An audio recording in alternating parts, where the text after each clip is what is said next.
The baby in her ultrasound wasn't mine. The photo was sitting on our kitchen table when I got home from work. An ultrasound picture. Tiny hands, tiny feet, a tiny life, and a note written beside it. You're going to be a dad. I stood there staring at it for almost a minute before I started smiling. After 6 years together, countless conversations about our future, and months of trying, it was finally happening. I called my girlfriend Mia immediately. No answer. I texted her. No reply. A few minutes later, she called back, laughing and crying at the same time. Did you see it? Yeah, I said. You just made this the best day of my life. She sounded relieved. Almost too relieved. At the time, I thought it was happiness. I had no idea it was guilt. For the next few weeks, everything felt perfect. We started talking about baby names. We looked at cribs online. Her parents were excited. My parents were excited. Even our friends started joking that I was finally becoming responsible. For the first time in years, life felt complete. But then little things started feeling strange. Mia became protective of her phone. Whenever a message arrived, she'd flip the screen over. If I entered the room unexpectedly, she'd quickly close whatever she was reading. Whenever I asked if something was wrong, she'd smile and say, "It's just pregnancy stress." And honestly, that answer made sense. So I believed her.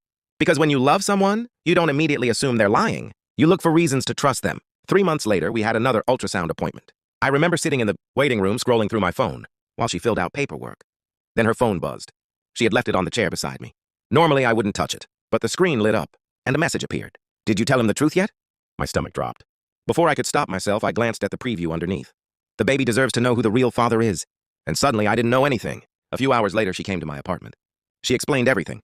About 8 months earlier, she'd reconnected with an ex-boyfriend. They started texting, then meeting, then eventually sleeping together. She said it only happened a few times, as if that somehow made it better, as if betrayal becomes smaller when you count it carefully. The next day, I demanded a DNA test as soon as it became possible. The waiting period felt endless. Every day was torture. Part of me hoped there had been some misunderstanding. Part of me prayed the message was wrong. Part of me wanted my old life back. Then the results arrived. I opened the email alone. One sentence. That's all it took. Probability of paternity, 0%. I wasn't the father. I read it again, and again, and again, as if repetition might change reality. It didn't. The baby I'd already named in my head wasn't mine. The future I'd imagined wasn't mine. The family I dreamed about wasn't mine. A week later, Mia showed up crying. She said she'd made the biggest mistake of her life.